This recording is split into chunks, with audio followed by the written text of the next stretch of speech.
علیہ الصلوۃ والسلام نے فرمایا تم میں سے بہتر وہ ہے کہ جو کسی کو فائدہ پہنچائے۔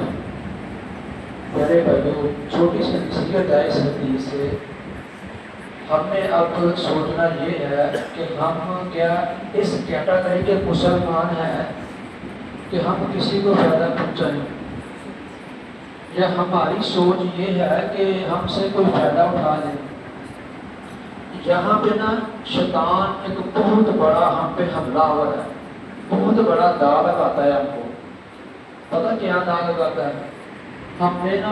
ہم کو شیطان نے ایسا بڑا لایا ہے، اسی لوگوں کے بڑے فائدے کیتے ہیں جی، نہیں کوئی فائدہ ہی نہیں ہے کسی کا فائدہ کرتا۔ اس طرح کی باتیں کر کے ایسا بڑا لایا ہم کو شیطان نے کہ ہماری جو ذہن سازی ہے نا وہ الٹی ہو چکی ہے۔